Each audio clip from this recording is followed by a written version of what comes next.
Ladies and gentlemen, we finally have the long-awaited grand final of Astral Ascent.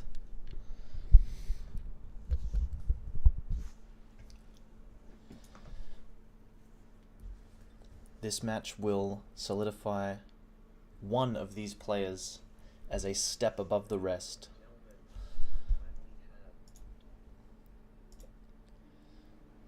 It's been a long time coming, this match.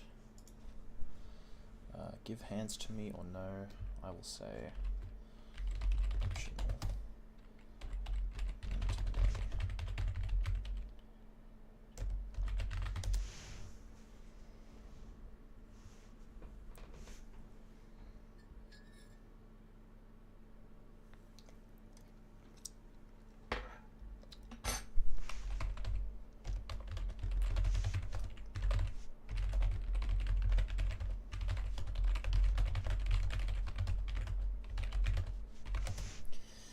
Okay, so we have MEWSHMALLOW on the top side of your screen, playing Zone Control, the most dominant deck this tournament. Half of the top cut was Zone Control. Very powerful deck list. And we have CHRONOKNIGHT on his very interesting signature Pyronist Sheos deck list. This deck's sort of it's sort of like a traditional kind of Sheos mid-rangey thing, but it kind of goes in that more mid-rangey direction with I believe has some things like Firewall or something like Orbade Commander in there somewhere, but also has Pyronist in the list, so it's sort of like what we saw with Finn the Demon's Sheos mid-range deck list, but it's a little bit different, including the Pyronist going for a little bit more recursion. This is a lie. I didn't know it started already. That's all good, man. We just started. We're like a couple turns in. Both players are draw passing, getting their resources, building up their hands, ready to start hitting each other. So nothing has happened yet. You haven't missed anything yet. So.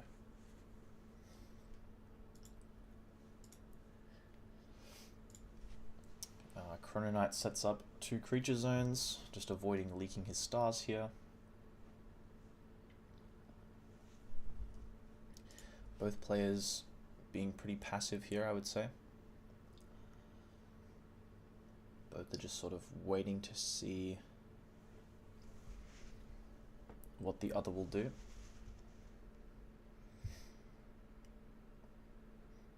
And there is a lot riding on this.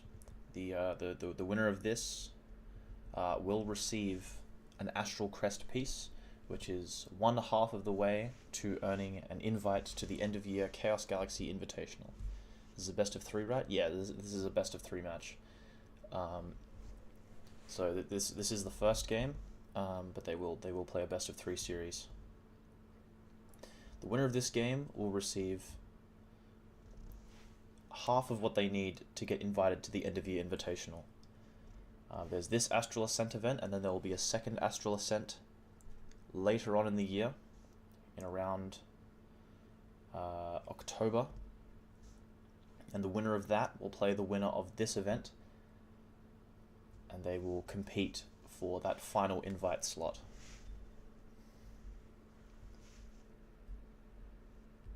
Both players still not doing anything yet.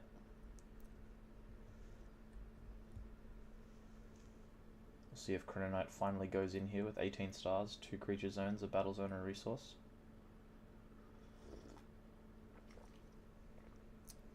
I feel like a Sheos, maybe it's a little bit easier to justify being the first aggressor, since a lot of your cards kind of hit for a lot of damage. So you can just kind of send one straight at the planet, get that free damage early. CHRONOKNIGHT does buy a battle zone. Will he use it?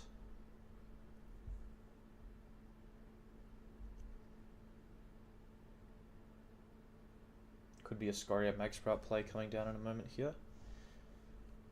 Could be Orbate Soldier plus Mag Sprout, could be just cosplay Jakra. Or we could just see him pass once again.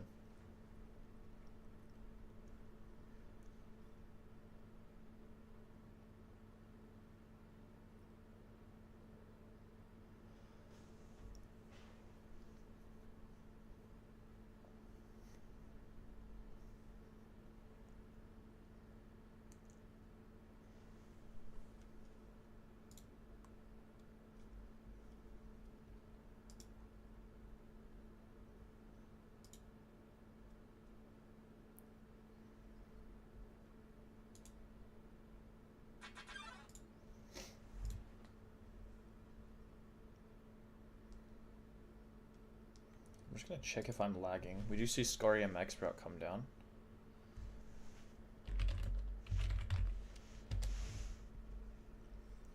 I'm going to try typing in chat and just seeing how long it takes for my message to appear, because that usually... Cool, okay.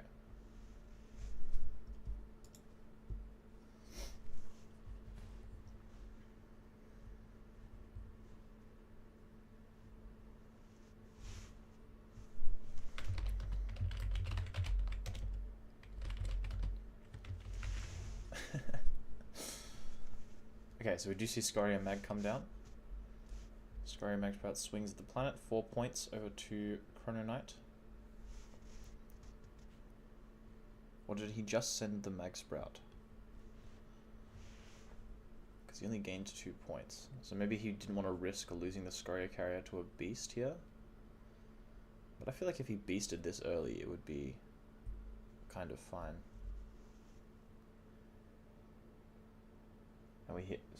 Now we see Shiozi and Lava Mole come down.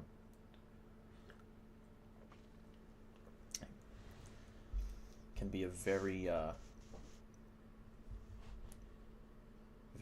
what's the word? I can't think of the word. Very oppressive card at times if it hits the right things, and looks like Chronoknight's going to lose his Monument to Creation because of the Lava Mole's ability. Lava Mole, of course, when it attacks, being able to kill an activator from the opponent's hand. So Chronoknight did have an activator. But I think Monument to Creation can be a little bit harder to get to proc in the matchup, so it's not so bad.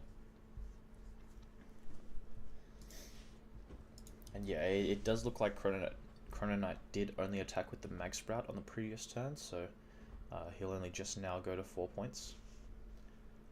But Chrono is still holding a strong board position here. Mish kind of taking it slow, just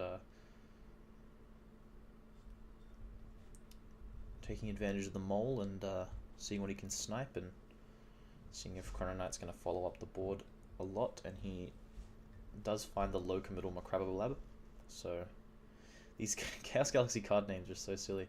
It's so hard to like say them clearly and concisely sometimes.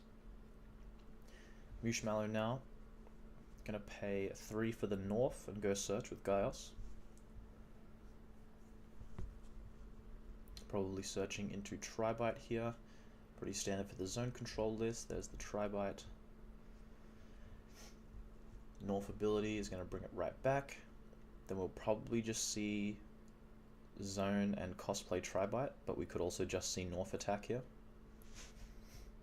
2 very possible outcomes of the turn.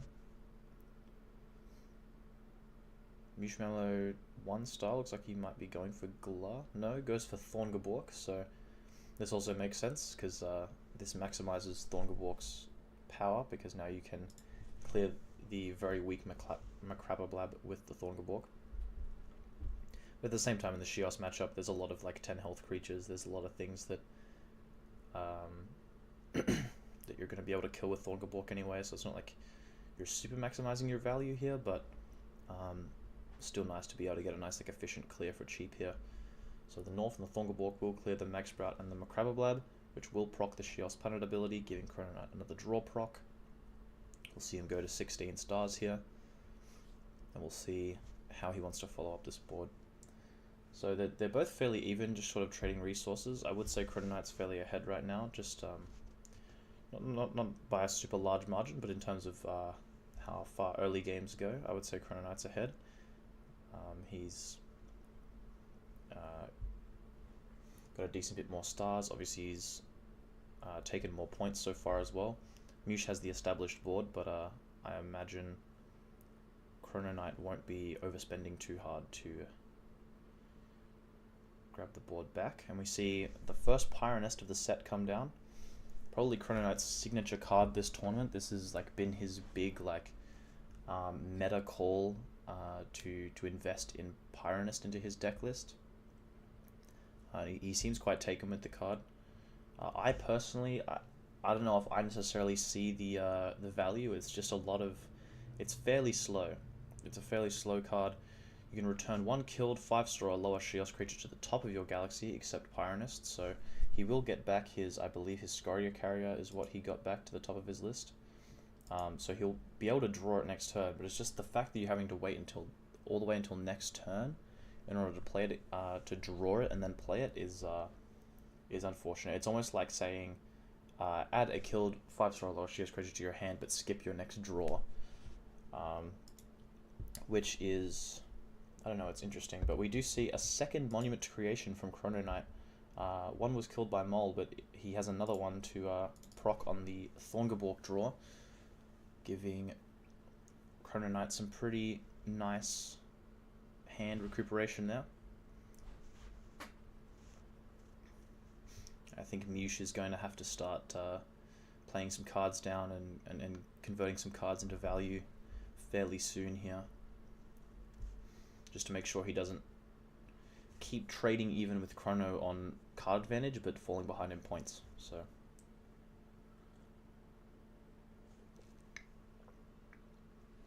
also worth noting that Zamazed that was cosplayed for CHRONOKNIGHT did make a third creature zone, so we could see the second Zamazed come down at some point this game and make the triple zone setup. There's also plenty of economy in it so far to allow for CHRONOKNIGHT to potentially just naturally go to triple zones off of cost. CHRONOKNIGHT is thinking in this position, so potentially something like a Firewall, or potentially even Crimson Grenade.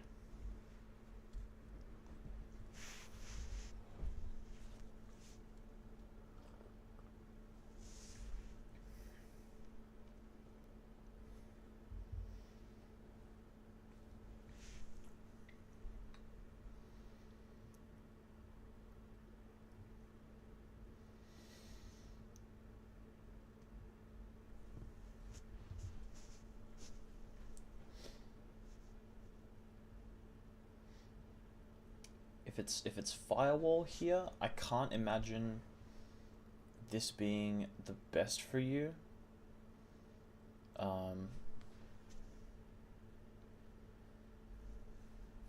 Since you're getting the trade on Blur with Pyronest anyway. If it's Crimson Grenade, I can see a little bit more value in that, because I don't know. I think I just really would not like to use an activator here, because if you Firewall, you're protecting Pyronest, which isn't really doing a whole lot in this position anyway. You already have your Scoria Carrier back in hand. I mean, unless Chrono doesn't have like another Shios to play with the Scoria Carrier, which has got to be pretty unlikely at this point. See, but now here, Mewsh trades the Blur, which is actually could be pretty bad, because now Chrono only has to clear Orbov in order to get in for more damage. Let's see if I can get my pen up on stream.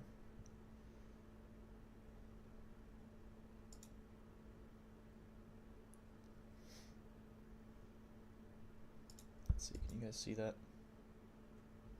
I don't know if you guys can see it. No, it doesn't look like you can.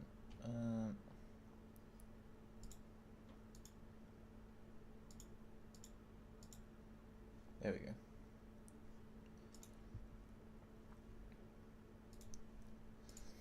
Okay. But yeah, with the Blur gone now, now Chrono can just play two guys, this will clear, and then this can just go face immediately. So he kind of gives up this second defensive body, which just lets Chrono get in for more damage for free. So he sees Scoria Carrier come down with, what is this, Zomaddle? Yeah, okay. Just Zomaddle. Interesting. Chrono must be very like hard pressed for like actual Shios creatures in his hand.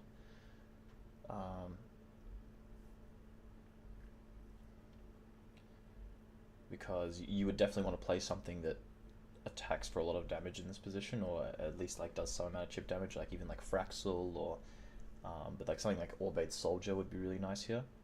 But he does get the Shios draw off of Carrier, and then once these two die, Shios will proc again, so he'll get even more draws. Just sort of the stars we need to be worrying about now, I suppose. 8 stars for Chronoknight right now. Next turn he'll be 12, and if you imagine he has to play a couple of 4 stars, maybe Jakra has to come down at some point. His economy isn't super healthy, but it's like it's not detrimental either. But it could get dicey eventually. And we see MEWSHMALLOW go for the Forces of Justice. So while he has killed creatures from 3 different planets, he can add a 4-star or lower creature. A killed 4-star or lower creature back to his hand, so he opts to grab the Shiosian Lava Mole. And Mole's going to come back down. This card typically limited to 1, but MEWSHMALLOW utilizing his cards to get a second Lava Mole here. It's going to run right into a Firewall. Firewall, of course, cancelling attacks made on Shios creatures for Chronoknight, so he'll keep his Scoria Carrier alive. He'll be able to draw even more cards, and hopefully convert to a bit more damage as well. If he can just find the Jakra off the top here, like that could be really good, because then Scoria can just, because it's again the same situation. Mewsh here has not played 2 creatures, and his economy isn't looking the best for it either. Doesn't look like it is really going to have a good time playing 2 creatures. But yeah, now the Carrier is going to attack, and then the Zomaddle is going to go face again. I am surprised that Chronoknight didn't play anything more than the Zomaddle. I expected kind of a new creature to come here and go face. Something that swings for a little bit more damage. But Chronoknight will chip for 1 more damage. I think Chronoknight's missing points.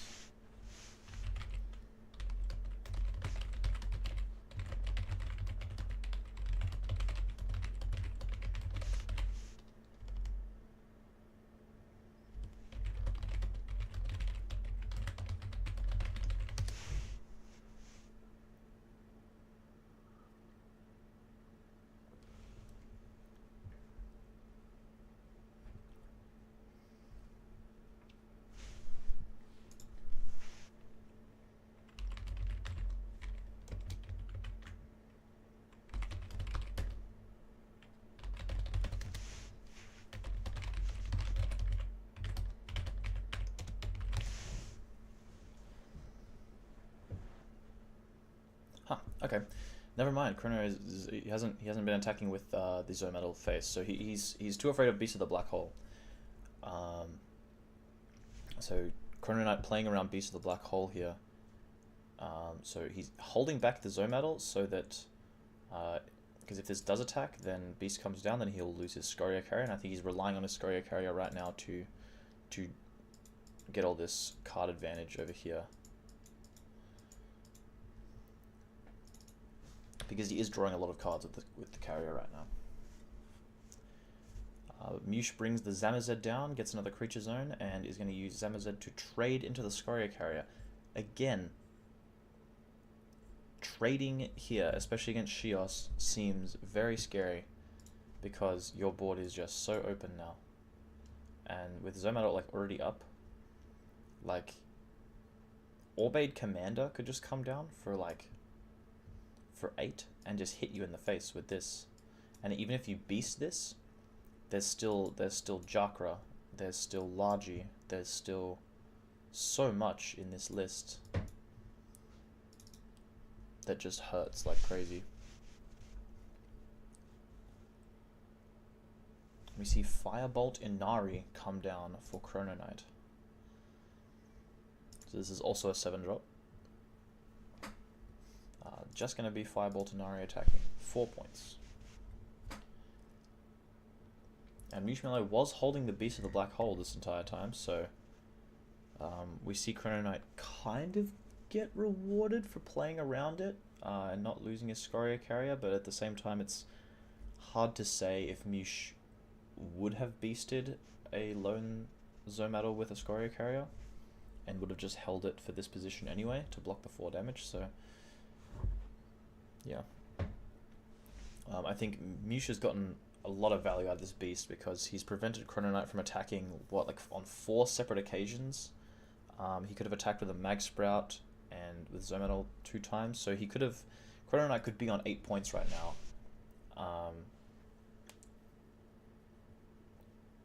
Even with his Inari getting Beast of the Black Hole.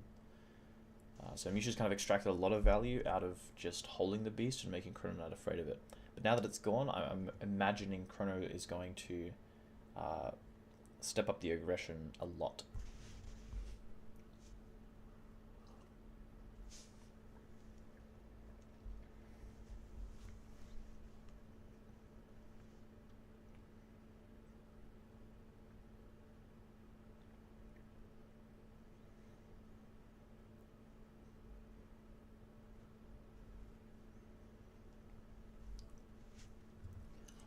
Mewsh is finally going to put the heat on now this time and go with Largy and Jakra cosplay. Largy, of course, going to be able to search the Undying Blue Flame as well. Jakra is going to get into the face for 4 points, assuming Chronoknight doesn't have any other activators in hand. And this is like the core you want to see. Like this is half of what you want to see. You want to have your like Blue Flame package doing its rounds, and you want to have the Tri-Bite Serpent stuff putting in some work as well. But we haven't really seen Tri-Bite Serpent doing a whole lot this game. Haven't even really seen any signs that Mewsh is holding Serpent. And Chronoknight goes for the Galaxy Crash here to clear Mewsh's board. So, like I said, I mean, right after Beast of the Black Hole was shown. Oh, wow.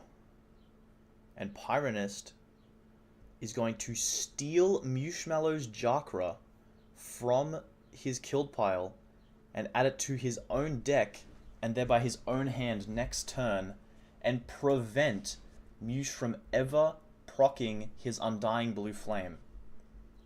Wow. Wow, wow, wow. This is the real value in the Pyronist that we see finally coming through, because it doesn't specify one of your 5-star or lower Shios creatures. It's any 5-star or lower Shios creature. And just like that, he removes almost any counterplay that Mewsh has. He's now low on stars. He doesn't have a good target for his Undying Flame. That Undying Flame was like the backbone of his current hand. And we see Star Mosaic come down as well, gaining 7 stars for his 7 zones. Orbade Commander down as well. And just sends it all to the face for 8 points. Holy crap. We finally see a Chronoknight tech card come to life. This is the payoff. This is the character arc that we needed to see from Chronoknight. That's awesome. That's seriously so awesome. I hadn't thought of that. I hadn't thought of that.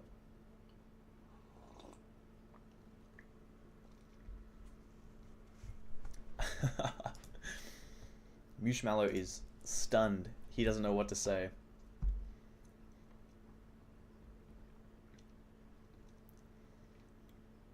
Chronoknight, knowing that there's no beast, just puts up a massive board, steals Jakra right out from underneath Mewsh, and just says, fuck you, you can't play the game.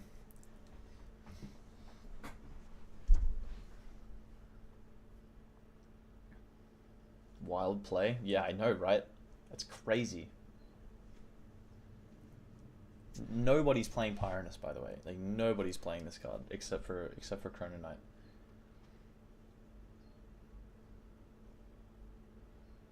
But he managed to see that this card can steal Chakra from the opponent and just shut down blue flames.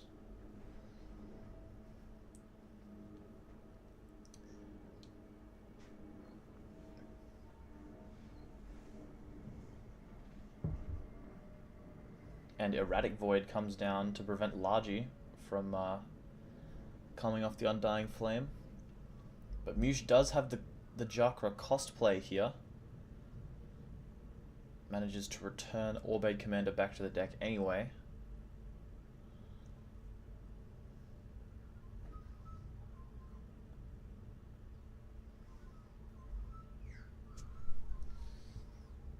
This is awkward, right? Because the Chakra is like technically meant to be shuffled into Chrono's deck.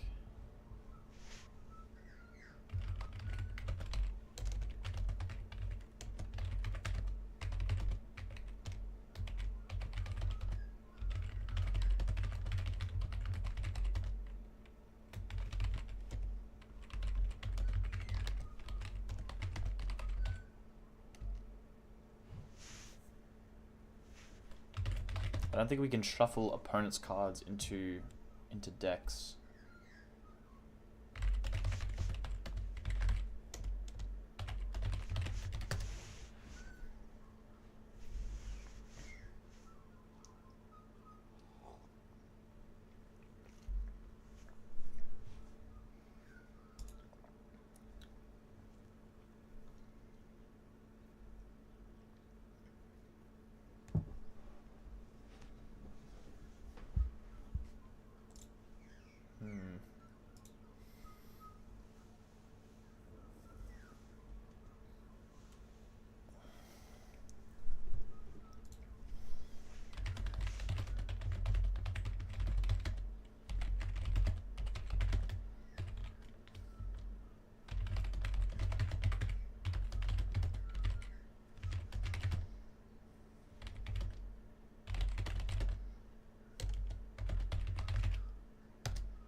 Okay, so we're gonna use Galaxy Crash as a proxy copy of MEWSHMALLOW's Chakra. So if Chronoknight draws the Galaxy Crash, since he's already used Galaxy Crash this game, he can know that if he draws Galaxy Crash, it is MEWSHMALLOW's copy of Chakra the Blue Flame Jar. Very, very awkward situation, but that's the best solution I can come up with on short notice.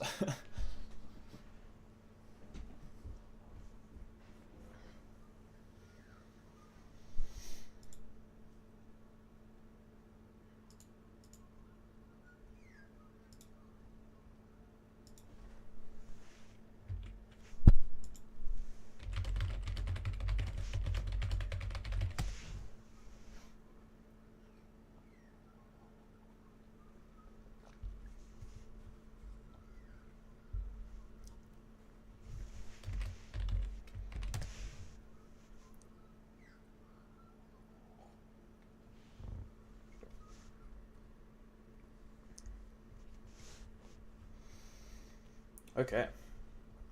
So, MEWSHMALLOW does manage to get Chakra down to shuffle away the Orbade Commander, despite having one of his Chakras put into Chronoknight's own deck. He has the second copy in hand to cosplay, managed to proc the Undying Flame anyways. Comes down, clears the Orbade Commander, and attacks over the Pyronist. Zamazed's still up. Chronoknight still on 12 points with no beast for MEWSHMALLOW. And it's that one creature zone situation again. Chakra's low health, Zamazed's just going to clear it. So anything Chronoknight wants to play here is going to deal a ton of damage directly to Mewsh. And if Chrono can manage to put up 8 points of damage in these two zones, which is not too hard in Shios, especially when you could get like a Zomattle involved over here as well. We could see Chronoknight just win the game here.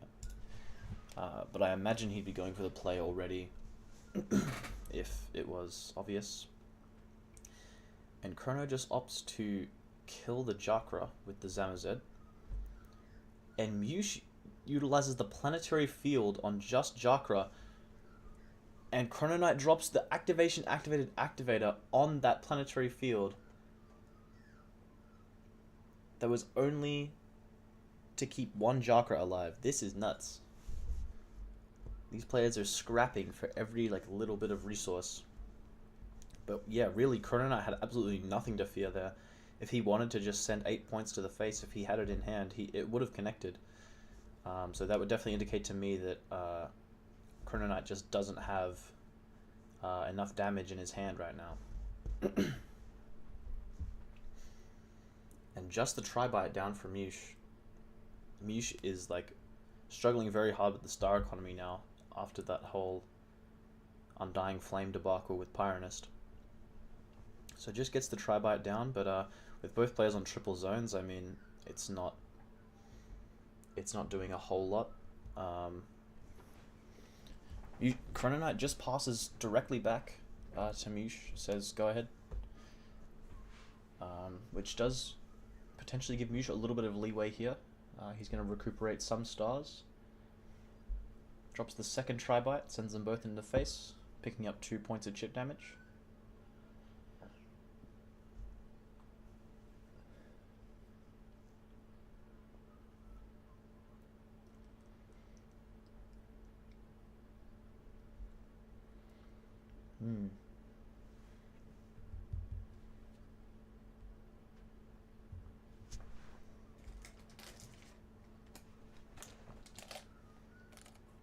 Chronoknight taking this endgame very slowly.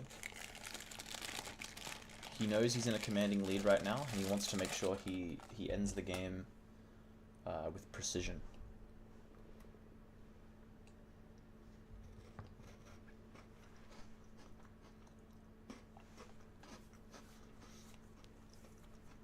Chronoknight going for the Time Flash Portal on one of the Tri-Bites.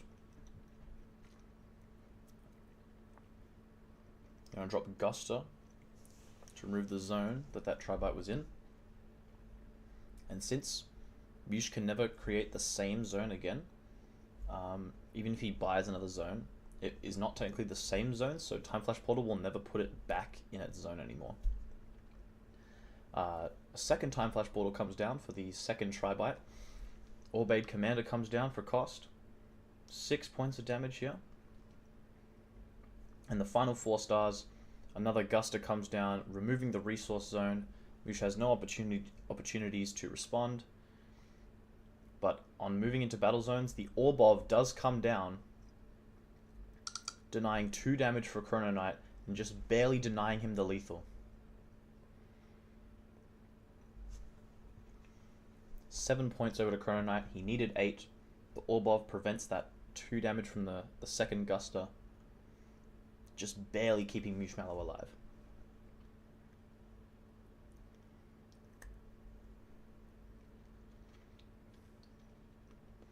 Mewsh will go get his resource zone back.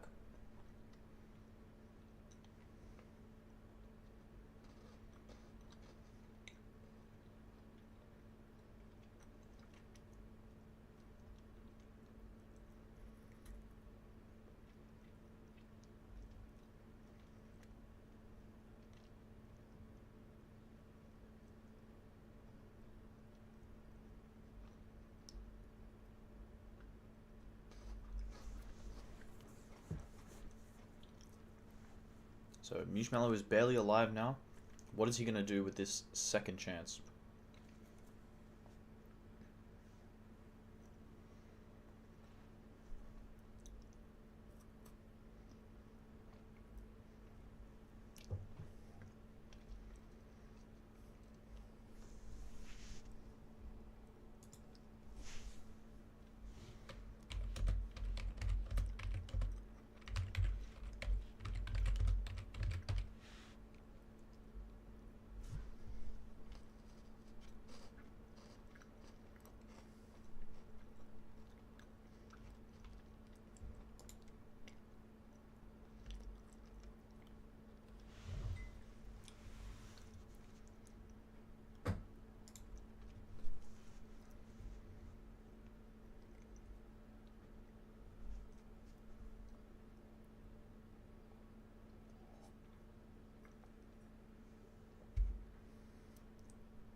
MEWSHMALLOW does come with the Undying Flame. Brings out the Chakra.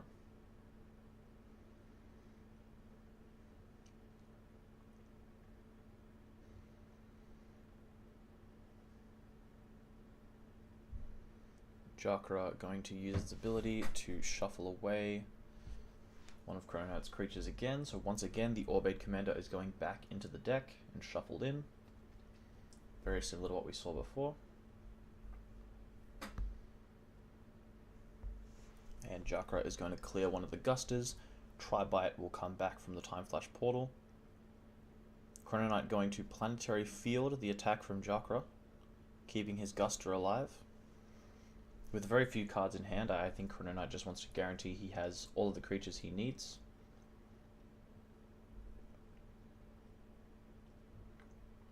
What is CHRONOKNIGHT talking about, by the way?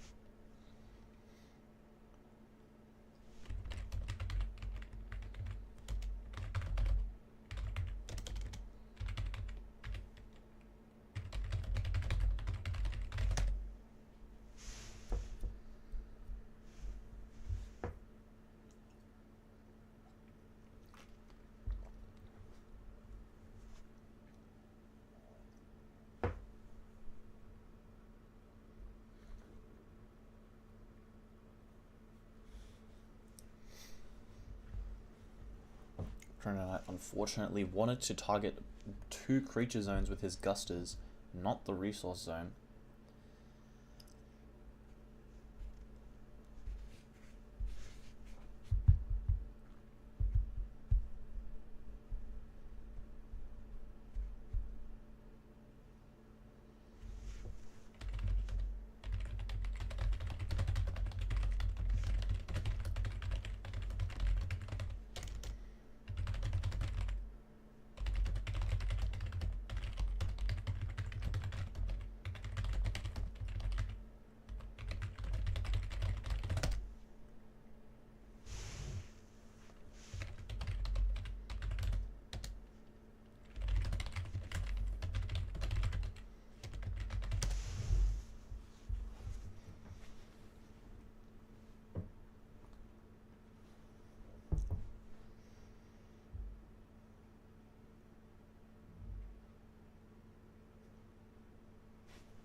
So yeah, CHRONOKNIGHT did unfortunately misclick on the resource zone when he was declaring his Guster's target, but he didn't quite notice in time, so the game's already progressed past that point of being able to rectify the game state, essentially.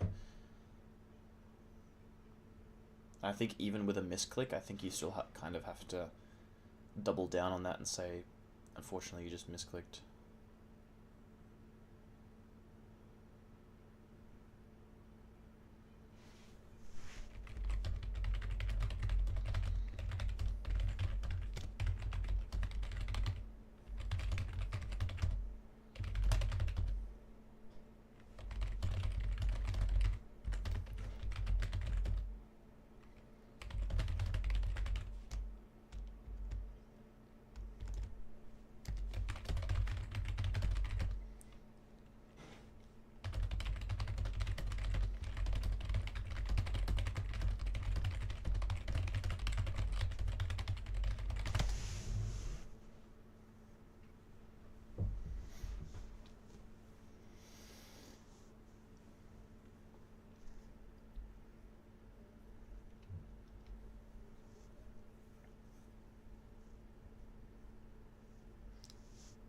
If a ban list drops mid-tournament, does the players adjust their decks or will it take effect after the tournament? Yeah, so a ban list is usually in effect for a tournament. So when a tournament starts, the ban list that was in effect while it started is the ban list that it'll be on until the end of that tournament. So no, new ban lists don't affect tournaments that are in progress. So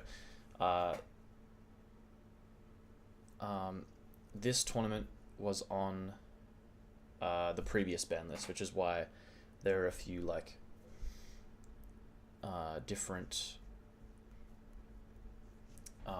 There's like 2 time flash portals, for example, which this card is limited to 1 now on the new ban list, but this tournament was from a previous ban list. This is the grand final of this tournament. This one's taken a long time to wrap up. It looks like MEWSHMALLOW is like scooping the game to CHRONOKNIGHT. I wonder if he's like scooping the entire set or if it's just the game 1. It looks like Mewsh has just left the match.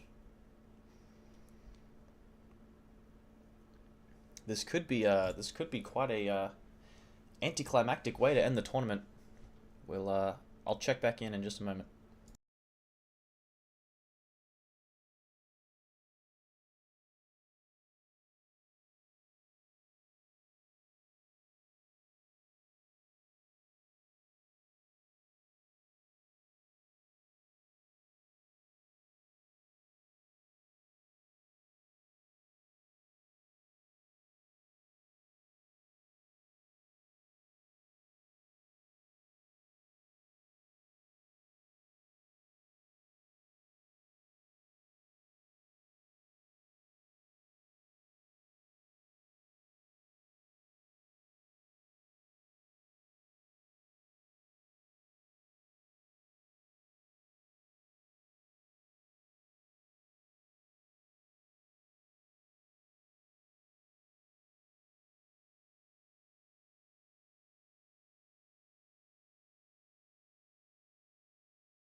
Well, it would appear, folks, that after all is said and done, at the end of the day, CHRONOKNIGHT's insane Pyronist play to steal away the Chakra was just too much for Mewsh to handle.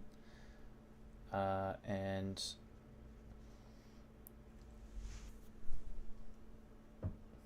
wow.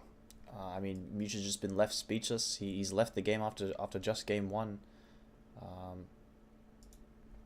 I mean, it would appear we have an early winner.